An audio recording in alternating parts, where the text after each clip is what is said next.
शाम को तो 7 बजे से लेकर फिर रात्रि 9 बजे तक लक्ष्मी और दरिद्रता फिर भ्रमण कर जाती है। इनका एक समय निश्चित है हमारा, भ्रमण कर कर आ जाना। अब इस बीच में जब लक्ष्मी और दरिद्रता दोनों निकल कर जा रही हैं तो दोनों एक भाव रख कर जाती हैं कि आज हमको कहां प्रवेश करना है।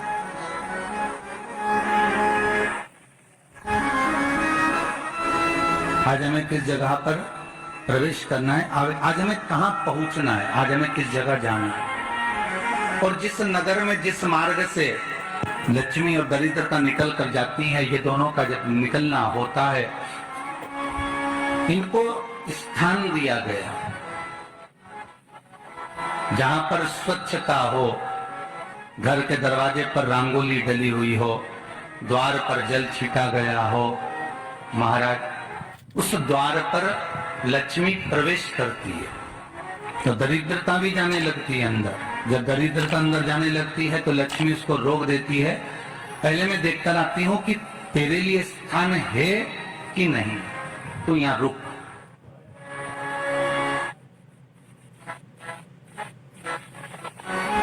कुछ देर तक दरिद्रता बाहर खड़ी रहती है और लक्ष्मी जी की बड़ी बहन जब दरिद्रता बार बार अंदर जाने का प्रयास करती है तो लक्ष्मी जी कहती है, जीजी तू इतनी बड़ी होकर तुझे मालूम है तो तेरा सम्मान होना चाहिए, आदर होना चाहिए, और तू अंदर चली जाए और कोई तेरा सम्मान ना करे तो कितना बुरा लगेगा, इसलिए तू बाहर खड़ी है। मैं अभी आई अंदर जाती। और जब लक्ष्मी जी भ्रमण कर लेती हैं, अंदर प्रवेश कर कर आती हैं, और प्रवेश कर कर आती हैं तो दरिद्रता पूछती है चले अंदर। तो लक्ष्मी जी कहती हैं, तुझे मालूम नहीं है क्या जीजी कि जिस घर में मैं प्रवेश कर जाती हूँ उस घर में फिर दरिद्रता नहीं जा सकती, क्योंकि ये तेरा वचन था, ये तेरा वचन था। अपन दोनों का जब मंगल विवाह हुआ था, मेरा विवाह जब नारायण के साथ में हुआ और तुम्हारा विवाह जब दुस्साह मुनि के साथ हुआ, दरिद्रता का विवाह दुस्साह मुनि के साथ हुआ। जब अपना दोनों का विवाह हुआ था तो अपन दोनों ने एक वादा करा था कि जिस घर में लक्ष्मी प्रवेश कर जाएगी उस दिन फिर दरिद्रता नहीं जाएगी, और जिस घर में दरिद्रता प्रवेश कर जाएगी उस घर में फिर लक्ष्मी नहीं जाएगी। अब जब मैं अंदर देख कर आ गई हूं तो तू अंदर नहीं जा सकती, अर्थात लक्ष्मी के चरण जिस घर में पड़ गए उस घर में फिर दरिद्रता प्रवेश नहीं कर रहे। चलते चलते फिर दरिद्रता ने देखा और लक्ष्मी जी इसको लेकर गई, और लक्ष्मी जी ने देखा कि इसके दरवाजे पर जल नहीं छीटा गया, इसके दरवाजे पर ना रंगोली डली है, इसका द्वार साफ नहीं हुआ, इसके द्वार पर दीप नहीं है, इसके द्वार पर कलश नहीं है, इसके दरवाजे पर ढेर सारा कचरा पड़ा हुआ है, कोई श्वान कोई कुत्ता गंदगी भी कर कर चला गया है, कहीं बिल्ली ने गंदगी कर रखी है, कहीं जीवों ने कुछ गंदा गिरा रखा है। तो फिर लक्ष्मी जी कहती है, जीजी अब मैं होकर आ गई थी ना, अब तू जा, तू होकर आ। और दरिद्रता प्रवेश करती है तो अंदर जाकर क्या देखती है दरिद्रता कि इतनी सवेरे से मैं घूमने इनके दरवाजे पर आई और ये तो सब चादर तान के चकाचक गुर्राटा भर भर कर सो रहे हैं। तो दरिद्रता कह देती है, तुम्हारा भाग्य ही बेकार है, तो मैं क्या करूं, तुम ऐसे ही सोते रहो। और दरिद्रता गुस्से में बाहर निकल कर आती है, लक्ष्मी से कहती है, लक्ष्मी तू इसके घर में जाना ही मत। तो दरिद्रता को कहती है, जीजी तेरी बात नहीं मानूंगी क्या मैं? लक्ष्मी जी बोली, मैं तेरी बात नहीं मानूंगी, बिल्कुल नहीं जाऊंगी इसके घर में, तू चिंता मत कर, चल आगे चल। फिर आगे बढ़। ये लक्ष्मी और दरिद्रता का प्रवेश। आपके घर का द्वार, आपके घर का दरवाजा। फिर निवेदन करूंगा एक बहुत सुंदर बात, हमें महाराष्ट्र से सीखना चाहिए, हमें साउथ से सीखना चाहिए, दक्षिण से।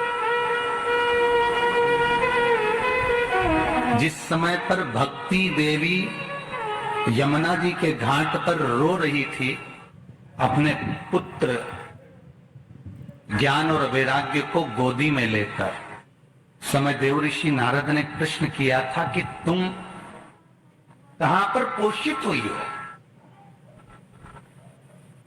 तुम्हें ऊर्जा कहां से प्राप्त हुई? तो कहा मैं गुजरात से तो चली हूं,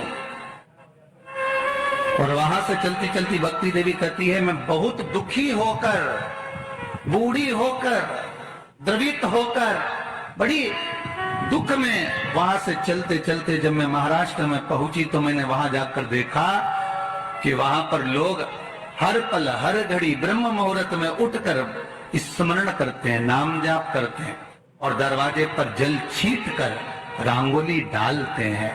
तो कह रही है कि वहां पर मैं थोड़ी अवस्थावान होने लगी, वहां मुझे अच्छा लगने लगा। फिर जब मैं और आगे पढ़ी, दक्षिण में जब पहुंची, वहां पर जाकर मैंने देखा कि सुबह से उठकर मंगलाचरण, मंगला स्तोत्र और वेदों की ध्वनि होने लगी। वहां पर मैं और आनंदित हो गई।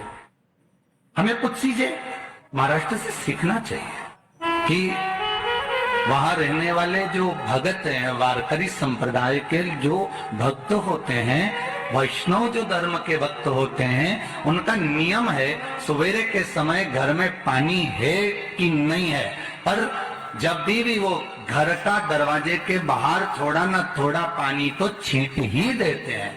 और छींटने के बाद फिर वहां पर अपने यहाँ तो दिवाली पर रंगोली बनती है जी, और वहां पर रोज की रंगोली बन जाती है कि कभी हो सकता है परमात्मा राह भूल कर हमारे घर में प्रवेश कर जाए, इसलिए वहां प्रतिदिन की रंगोली,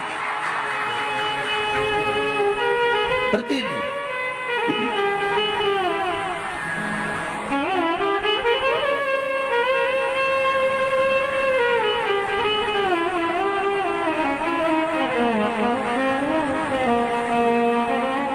हमें सीखना चाहिए थोड़ा सा। आज के जमाने में तो बहू अपने कमरे की झाड़ू लगा ले, वो ही बहुत बड़ी बात है। हो खड़ी खड़ी बहू ये देखती रहेगी कि नौकरानी सही से झाड़ू लगा रही, वहां से लगा के लाओ, इधर से हिड़ के ले जाओ, वहां से कचरा सोरो, वहां से पोछा लगाओ। खड़ी रहेगी, उंगली से बताती रहेगी, पर इतना नहीं बनेगा कि सेविका से, नौकरानी से, दासी से कह दे कि तू मम्मी पापा के कमरे की लगा ले, मैं मेरे कमरे की लगा लूंगी, तू जा उधर।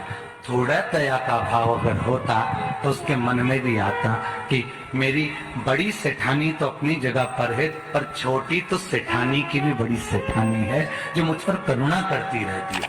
पर बड़ी तो कहे कि बेटा रहने दे, तू उधर ले जा, भाभी के कमरे में देख ले जा, उसके बच्चों का बड़ा खिलारा रहता ना, तू उधर देख ले जा, तू जरा उधर, माँ उधर भेज रही है।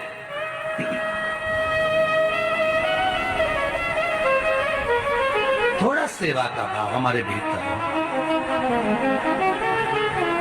और एक निवेदन तो हमेशा करा है और आज भी करता हूं, पूरे घर की सफाई करवाओ, पूरे घर में तुम पोछा झाड़ू जो चाहे करवाओ, मना नहीं है, पर एक निवेदन है, रसोई घर के अंदर बहू और बेटी ही जाकर भोजन बनाए तो अन्नपूर्णा सदा कृपा करती है महाराज।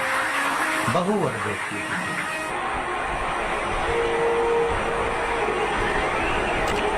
फिर एक कहीं ऐसी जगह मिल जाती है जहां ठोका और वो खीर, कपड़े तंग, बार बार प्रयास करा, हिम्मत नहीं आ रही। आपने कहा कि कपड़े तो टांगना है, कील तो ठोकना पड़े।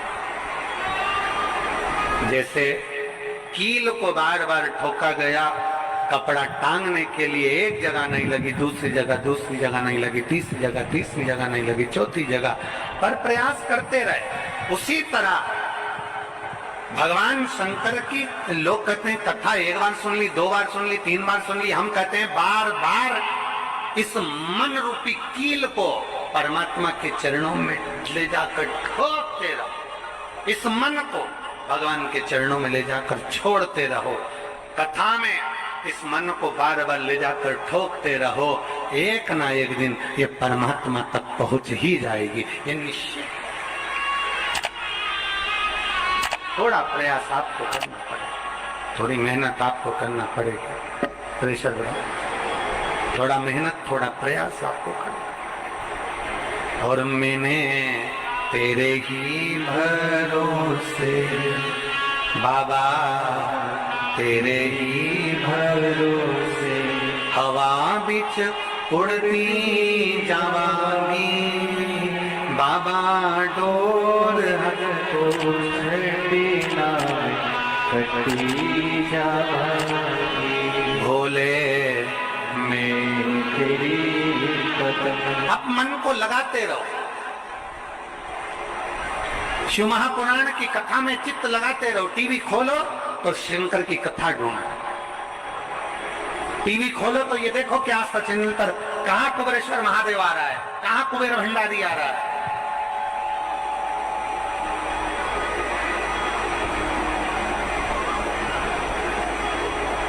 मन को इधर उधर ना मोड़ो। जैसे एक व्यक्ति ने अपनी गाड़ी से 25 लोगों को उड़ा दिया। अब एक व्यक्ति ने 25 लोगों को उड़ा दिया तो उसको ले जाके पुलिस वालों ने जज के सामने खड़ा कर। जज ने पूछा, तुम्हारे ऊपर इल्जाम लगा है तुमने 25 लोगों को उड़ाया। जी हुजूर। सफाई में कुछ कहना चाहते हो, सफाई देना चाहते हो? उसने कहा, हुजूर मैं गाड़ी चला रहा था, मेरा ब्रेक फेल हो गया, तो एक तरफ 2 लोग जा रहे थे, एक तरफ पूरी बारात जा रही थी।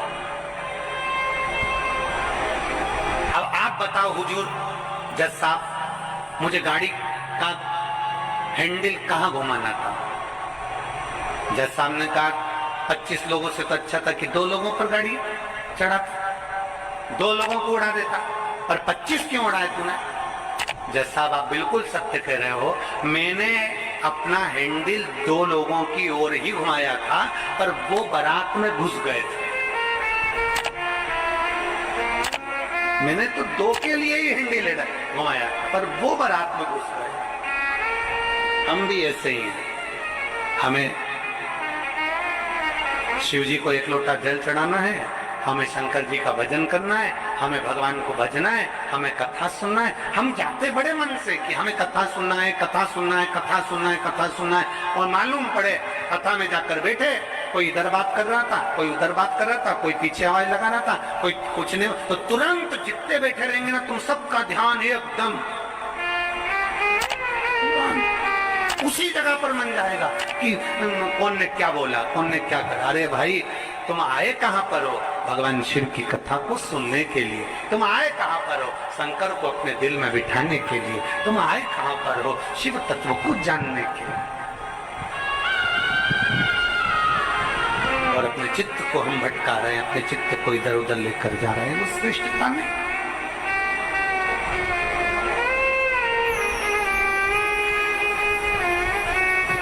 जिस समय पर ब्रह्मा जी ने सृष्टि की रचना करी,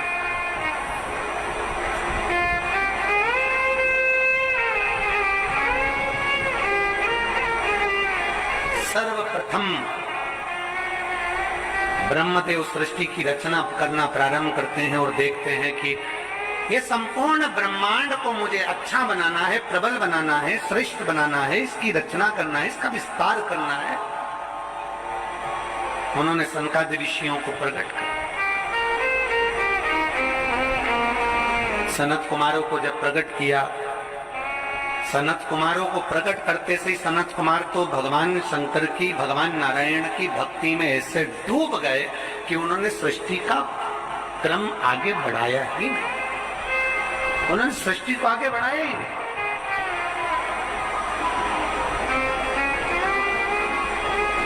अब ब्रह्मा जी के मन में बड़ा दुख, ब्रह्मदेव के हृदय में बड़ा दुख हुआ ब्रह्मा जी को।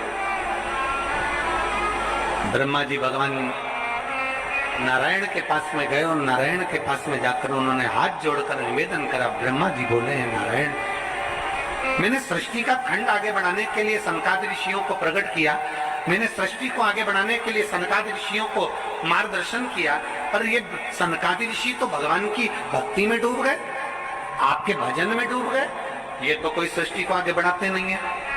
करूं तो करूं क्या, सृष्टि कैसे बढ़ाई जाए, अब ये मुझे आप बताओ।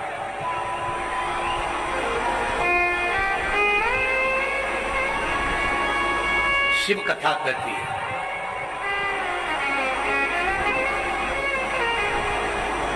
जब आपको लगने लगे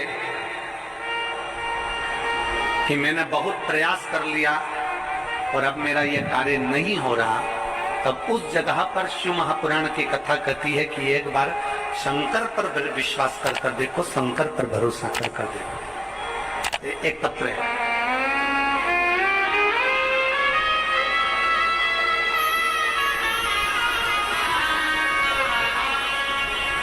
मेरा नाम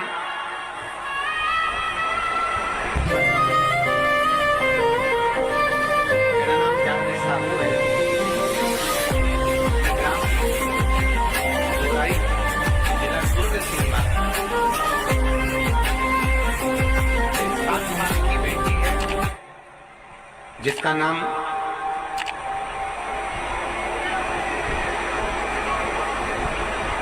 नीला है, 7 वर्ष की बेटी है। कहीं बैठी हो तो हाथ हिला सकती है। मेरा नाम जंत्री साहू है, मैं ग्राम बोराई जिला दुर्ग की निवासी हूं। मेरी 7 साल की बेटी है, कहीं बैठी है, बच्ची आई है साथ में, ले आओ उसको, धीरे धीरे ले आओ, ले आओ उसको, धीरे धीरे लेकर आओ।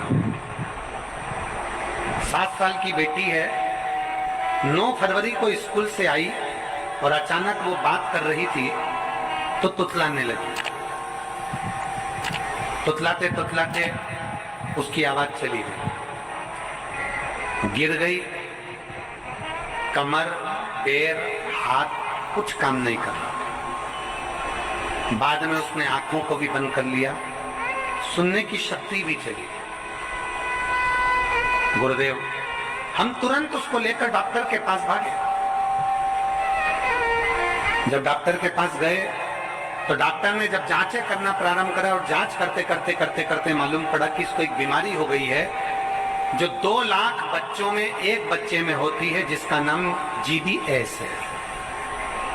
जिस बीमारी के अंतर्गत शरीर के, गला पकड़ रहा है भाई, जिस बीमारी के अंतर्गत शरीर के एक एक अंग बंद होते चले जाते हैं, उसकी नसें चोक होती चली जाती हैं। GBS बीमारी के अंतर्गत नसें चोक होती चली जाती है, बोलना, देखना, सुनना, शरीर का काम करना सब बंद हो जाता है।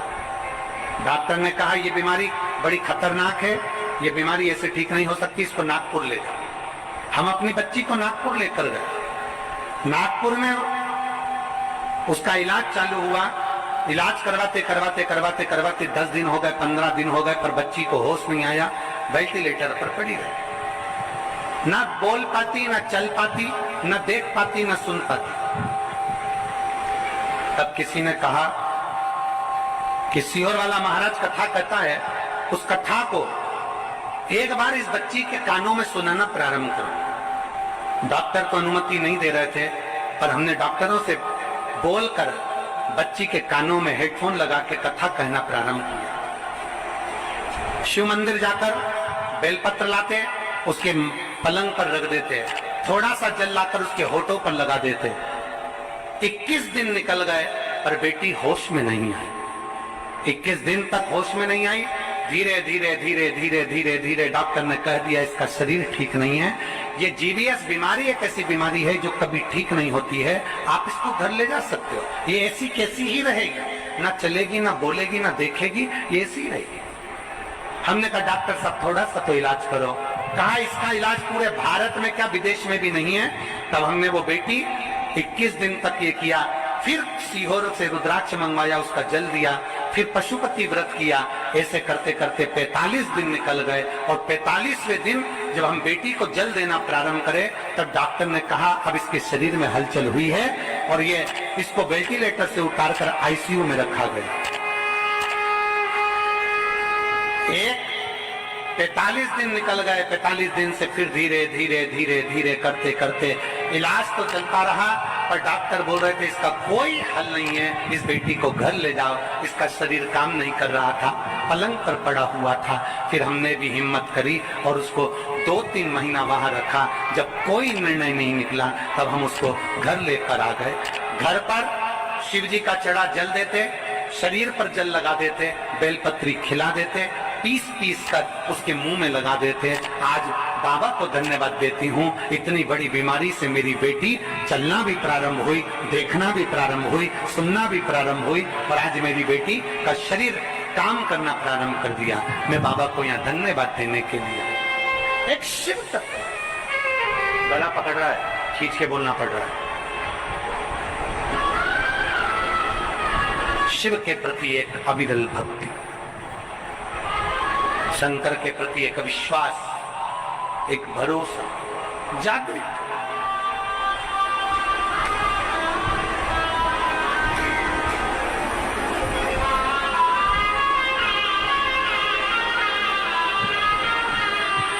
एक लाइन इन्होंने बहुत अच्छी लिखी है, बाबा मेरी बच्ची को और मुझको 4 महीना जो देखना पड़ा, मैं भोलेनाथ से केवल ये प्रार्थना करने के लिए आई हूं कि ऐसा कभी किसी बच्ची को, किसी माँ को देखना ना पड़े। बस इतनी कृपा करो। शिव ओघड़ी है, शिव त्रिकालदर्शी है, शिव शंभु ओघड़ी, त्रिकालदर्शी, कैलाशी, अविनाशी। ब्रह्मा जी कह रहे हैं सृष्टि कैसे बढ़े,